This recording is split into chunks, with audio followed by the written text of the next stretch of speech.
朋友们，大家好，我今天穿的是黑色系列。不过呢，大家对我这帽子呢不要有太多联想，我只喜欢这顶帽子上的那个汉字啊，我估计呢是中国象棋那个帅，与我本人长相没有任何关系，所以大家不要联想。今天呢，我在我家楼顶，因为这几天呢阳光普照，这是我有记忆以来我觉得我的老家最干旱、阳光普照最多的一个春季。因为大家可能想得起来，中国有那个古诗“清明时节雨纷纷，路上行人欲断魂”，对吧？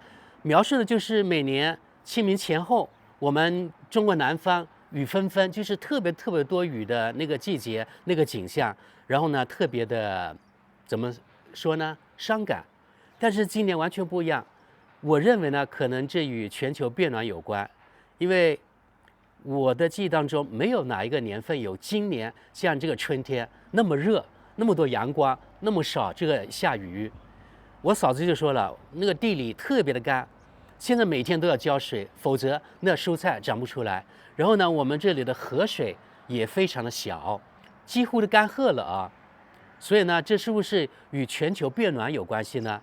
我觉得这个值得大家去深思啊。不过呢，今天咱们说的是另外一个话题。这两天呢，我在一家德国媒体叫做德国电视新闻上面，它的网络版看到这样一条新闻，所以呢，我想与大家一起分享一下，然后呢，来说说我的经历啊。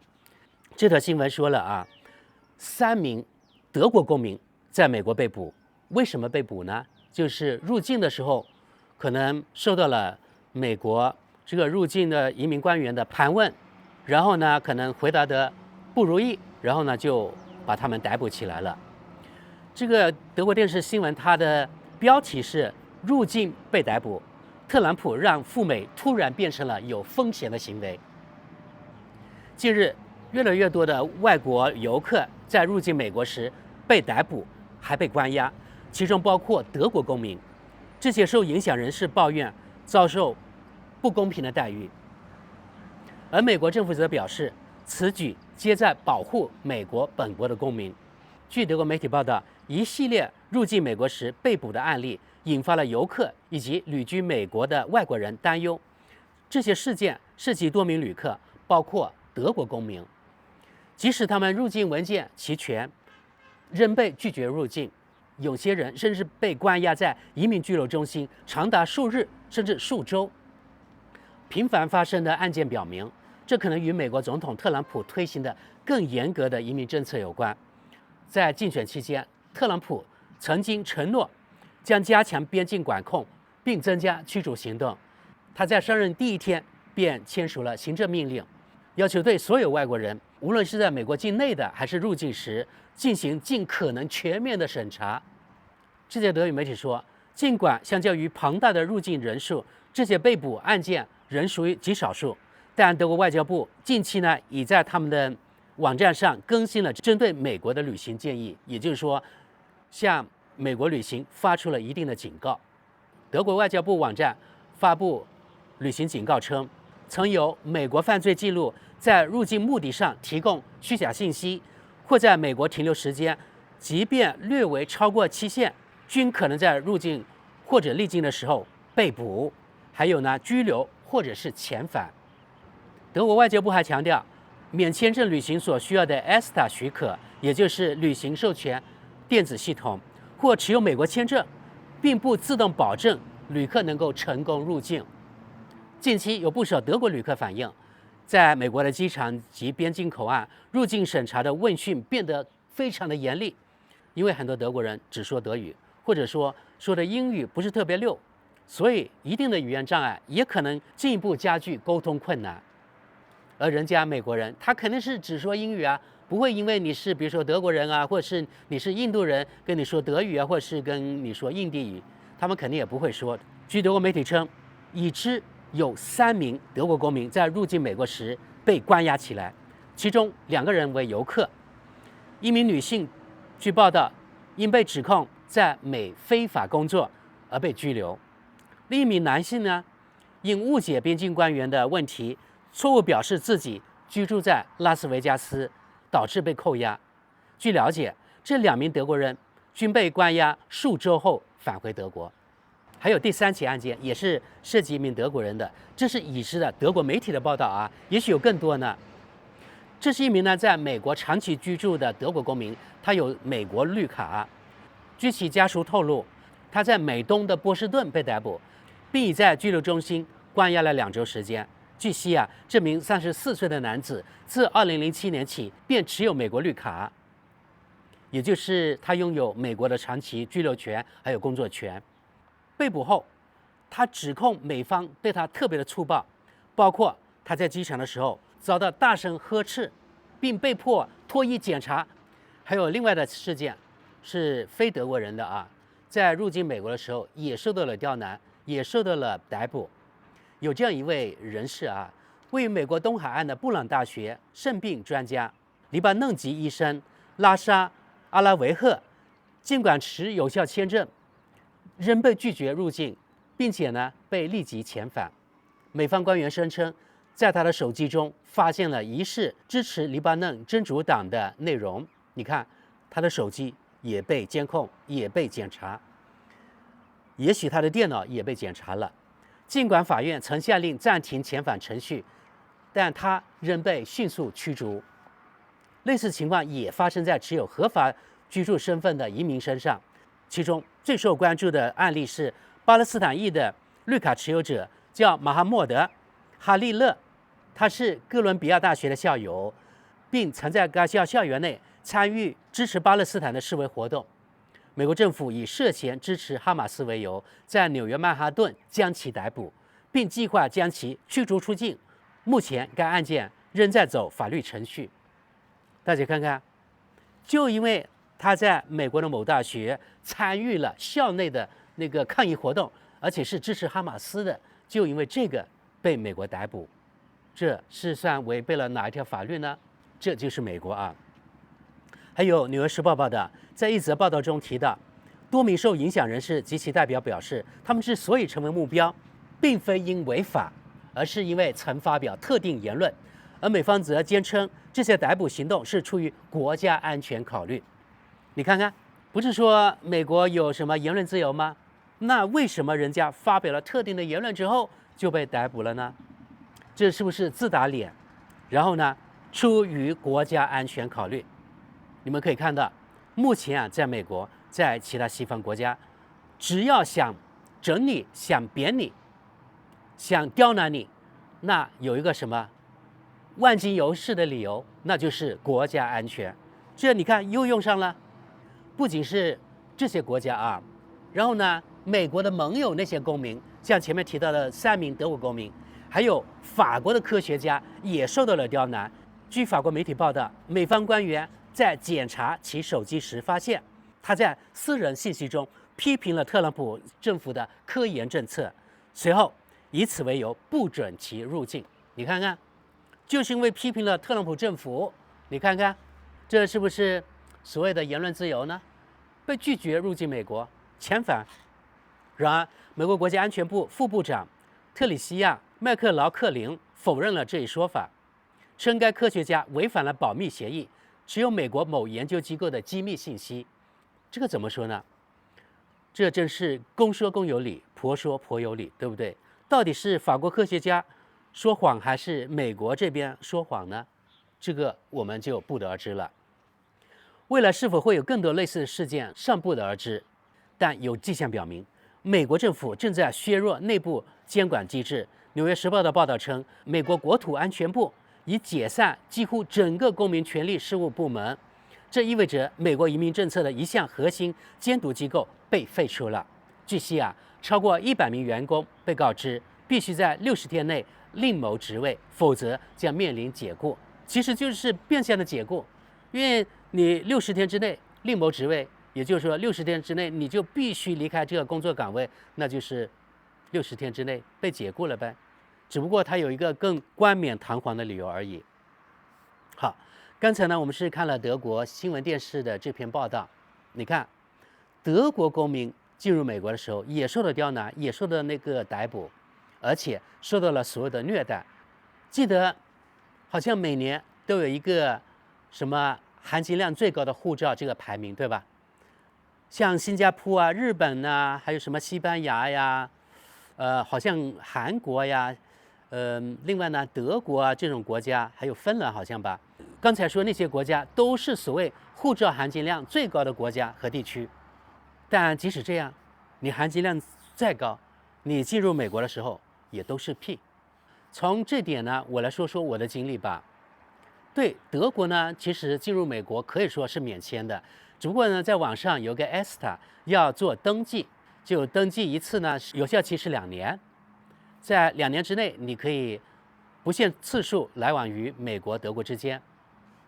但是在所有国家当中，我认为啊，入境美国它是最繁琐的。美国说第二，没有其他国家敢说第一。机场入境处的官员他会问你很多很多的问题，比如说你来美国干嘛？你住在哪里？你带了多少钱？你带了什么什么银行卡吗？你来美国的目的是干什么？你来美国想工作吗？或者怎么样？反正呢，问了很多很多问题，而且他们的态度特别特别的冷淡，绝对没有笑脸，绝对没有。这我敢说，因为我去过美国已经 N 次了。就说在世界上任何一个国家旅行入境的时候，美国的移民官员他的盘问是最多的，最严格，而且你不能犯任何的错误。还有一点，像我们去美国是做私人旅行，比如说我去纽约，我住在什么地方，你一定要实际的说明，你不能说假话。那我去美国纽约，我住在朋友家，我必须把这个朋友的姓名、他的电话号码、他的住址、他的门牌号全部把它列出来。然后呢，移民官员他还会像我比如说我住在他家的，或者 Airbnb 那种，他会打电话向他证实有没有这个人。如果说我自己给的是虚假信息，马上把我遣返。目前为止，我经历过的只有美国，还有少数其他几个国家和地区，甚至呢，在中国我就没有遇到过。好，我来对比一下美国入境和中国入境。在美国入境，比如说我在迈阿密入过境啊，在美国的纽约入境过几次，特别是迈阿密和纽约是我认为啊等待时间最长的。应该最长的一次，我一共花了2个半小时才办完入境，然后呢领到我的行李，才出了机场那个到达厅的大门，2个多小时。就因为呢，他那个入境的程序特别的缓慢，因为问的问题太多太多了。还有呢，入境美国的人也真的不少，因为美国他过去啊通过好莱坞做的宣传做得好呀，还有美国呢，从宣传方面不仅是他的那个电影，还有他各种各样的媒体也是宣传美国好的方面的，对不对？所以呢，让全世界的人们都认为啊，美国是一个特别特别美丽的国家，很值得去，然后让大家羡慕嫉妒，让大家顶礼膜拜。所以呢，现在很多人，包括现在中国也很多人，其实他特别仰慕美国，羡慕美国。这些人，他们想去美国去读书、移民，或者是去旅游。德国也一样，甜美的人也特别多。比如说，现在德国很多学生，他们去国外交换的很多也是选择美国的啊，没办法呀，人家的宣传一个是特别的给力，另外一个他这个国家的至少目前看来啊，他的那个军事啊，还有他的那个经济实力还是有一定的实力的啊，就远远还没有到达崩溃的那个地步。当然，像这个美帝国是正在崩溃的路上，就像罗马帝国一样，哪一天突然崩溃了、轰然倒塌了也很难说，也许是明天。也许是下个月，也许是10年之后，反正近期或是中期，美国这个崩溃应该是大概率的事件。我是德国公民啊，持的是德国护照，所以呢，理论上我是随时可以登记这个 ESTA， 也就是这个电子呢入境系统，然后呢可以随时去美国的。理论上，还有个但是。美国呢是一个我见过最草木皆兵的一个国家，真的是最草木皆兵，甚至呢比美国南部它的那个敌人，也就是比古巴还要更严格。古巴现在特别的简单，入境花比如说25欧元买一张所谓的游客卡，相当于签证就可以了。签证官员几乎不会问你什么问题，但是美国就不一样了。所以我说草木皆兵，因为在911之后呢，设立一个新的安全部门，好像叫家乡安全部，叫 Homeland Security。这个呢，应该是把整个流程弄得非常的繁琐。我认为呢，他是罪魁祸首，所以导致了任何一点风吹草动啊，美国移民局，也就是说美国像机场和港口那些入境处那些官员啊，对待这些外国人真的是像对待敌人一样。好，在填写 ESTA 的时候，也就是那个电子入境这个登记系统，它有很多的问题，其中有一项我不得不填，而且要如实。最近，比如说最近2年，你去过哪些国家，包括哪些国家，你不能漏啊。他专门列出了你去过伊朗、利比亚、古巴、中国、委内瑞拉，还有巴基斯坦好像吧，苏丹等等这几个国家。他专门问了你去过以下这几个国家其中一个吗？好了。我应该是前年，应该2025年，我是前年，对，前年9月份、10月份的时候，当时我想去美国嘛，所以呢，我是7、8月份我就登记了啊，在那个网上，我就如实说了，因为我自己的老家在中国，对吧？我肯定说中国，我去过，对吧？然后呢，我也去过古巴，我也老实的填上了，前几年。没有任何问题的，每次呢我填写马上就，应该是第2天吧，应该就得到了批准，就我可以呢打印出来或是电子版就可以入境美国了。但是前年我这样填的时候就说对不起，你的 ESTA 没有得到批准，如果你想去美国，请到美国驻德国外事机构办理签证。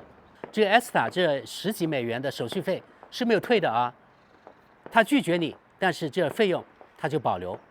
当时我还是想再去一次美国，当时我就想看看到底美国会怎么刁难我。于是呢，去了一次柏林，也就是美国驻德国的大使馆。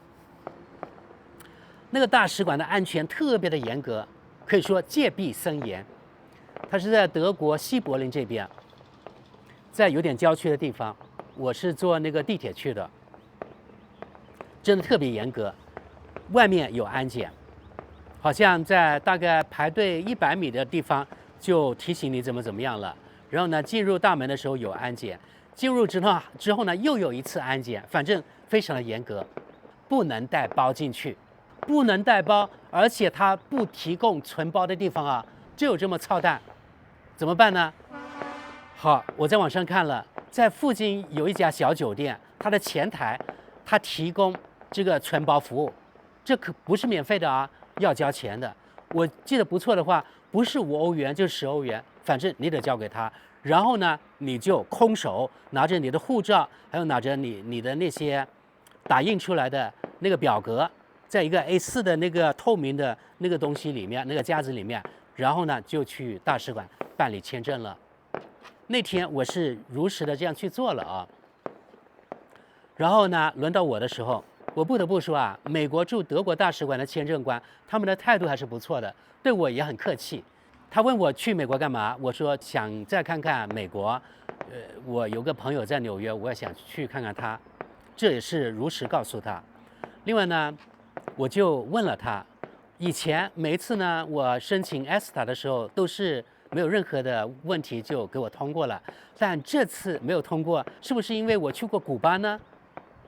然后他没有回答我的问题，他就问我你去古巴干嘛？我说我去古巴度假呀，就这样。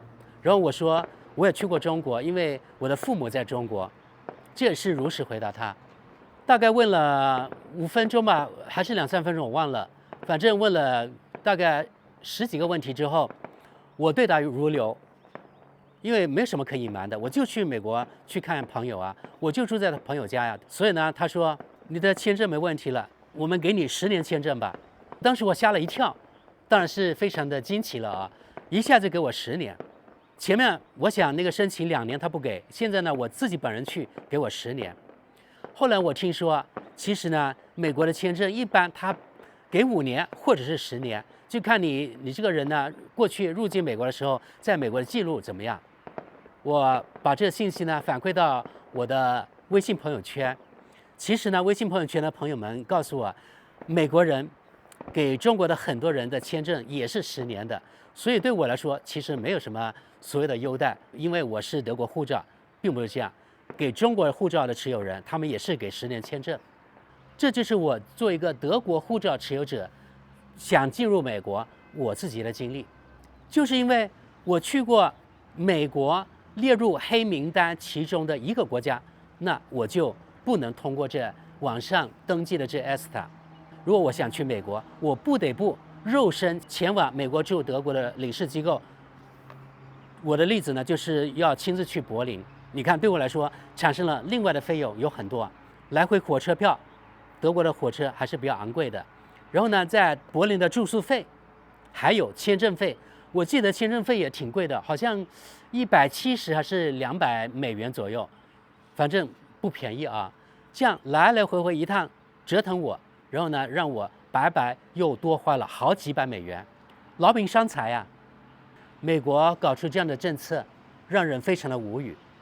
到了这个年代，一个国家它还有一个黑名单，把那些国家，所谓这些美国的敌人的敌对国家、邪恶国家列上黑名单，而中国也包括在这个黑名单上面。当然，也包括我去过的古巴，人家古巴只有1000万人口，能对你美国怎么样呢？但他就是把古巴当成敌对国家。当然，谢天谢地啊，目前为止，我入境美国受到了盘问，还没有检查，比如说我的手机，还没有检查我的电脑。如果下次我去美国，我不知道会不会啊，有没有这个待遇。但是我在网上一般来说也不会谈论这些敏感话题，加上你美国，比如说你对什么其他国家到底怎么样，不关我的事。对中东的那些国家，某个国家，还有中东那些国家，美国政府到底是挺谁，关我屁事。所以呢，我在网上我也不会去评论它，少惹麻烦。但是从这点你们可以看出啊，就因为某位法国科学家他批评了特朗普的那个政府的政策，或者呢批评了美国的其他什么什么东西，比如说美国支持中东的某个小国，就因为这样，然后呢被穿小鞋，被打压，这是哪门子的言论自由啊？美国现在的很多操作其实呢是啪啪啪的打脸，过去一直宣传的所有的东西，现在都变成了它的反面，这真的是太讽刺了。作为一个德国人，他们非常的自豪，我们的护照可以走遍全球，几乎啊。但是你看，作为一个德国公民，自豪的德国公民，在美国照样被关押起来，被受到虐待，甚至呢关押数周。这你看就是德国人的待遇。德国是一个很甜美的国家，也受到这样的对待。虽然美国这种行为应该让我们每个人要深思，到底西方，特别是美国过去所鼓吹的，他们的媒体啊有新闻自由，还有他们的人民呢有言论自由，到底是不是真的？目前看来，他的宣传的和实际的刚刚相反，所以呢，这脸啊啪啪啪的被打，真的是好讽刺啊，对吧？